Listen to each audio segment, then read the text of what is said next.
Ito ba yung ano ba yun? Hanging bridge na sinasabi mo, Madam Pem. Nandito ako ngayon sa Kasili. Oo, ilog. Doon kami sa taas na yung maliligo. So yun. Ito. May mga cottage din dito. May mga bangka. So yun, hanging bridge. Yun. Hanging bridge. Mga guys. Mga idol. Dito yung daanan. Yan, bundok. Dito ng bundok. Ang ano nito, yung tubig na to. Ito ang taas. Pagbaba mo to papunta doon. Doon ang Wawa Dam sa kabila. Sa gitna ng bundok. Ito alam ko to eh. First time ko napunta dito sa Kasili na to. Pero yung Wawa Dam palagi kong pinupuntahan. So nakita ko yung bangka pumupunta dito. Yun ang bangka na doon sa Wawa Dam. So ibig sabihin, taas to ng Wawa Dam itong Kasili na to.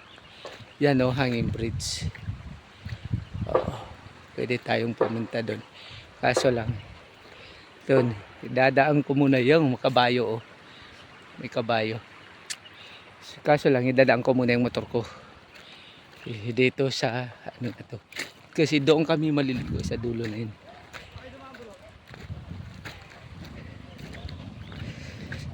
Okay. Yun. Ito yung motor ko. Oh.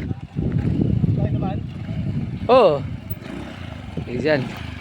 Yan, diretso mo. Diyan ka sa medyo maano. Yan, yan. Diretso mo lang. Biritan mo. Yan, yan ang kasama ko. Sabay tulak. Yan.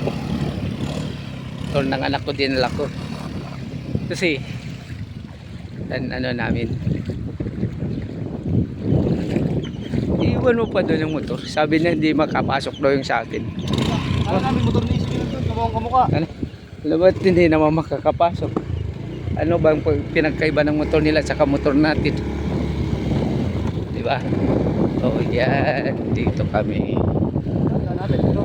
Yan. Hindi naman matinig. Diretso mo lang. Hindi ka mo agad. Yun. Ganun. Parang nagre-race ka lang eh. Oh. Dito. Desert. Yan. Lambot. Oo. Yan, sa desert tayo dumadaan. Tingnan yung bata. Ay, yung baliwala lang sa kanya si baby. Iyon, manonood pa. Tapos di pa alis siya daan. Hello baby. Ayun. Yan. Dito tayo. May mga bahay, maraming bahay dito. Ang dami na pa natin dito. Oo. Ang baba na to, yan ang Wawa Dam. Taas ng Wawa Dam to, di ba?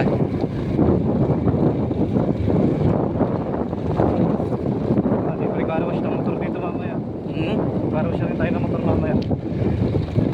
Kakarwas mo pagdating doon sa bahay, wala na, puno na ng putik yan. Bukasan man na ng dumi. Naliligo na sila.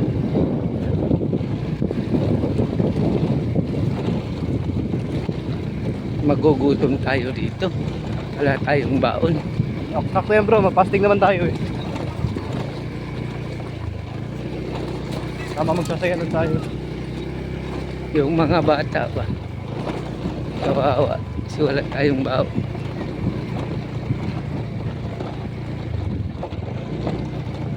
Tayo wala naman tayong problema. Hindi naman tayo kumakain maghapon.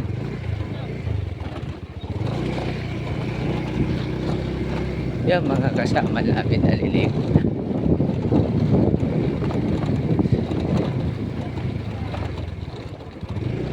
Pag nag-cottage ka daw dito 150, wag na lang mag-cottage. Kamukha ng motor mo pre. Kamukha ng motor mo. Yun.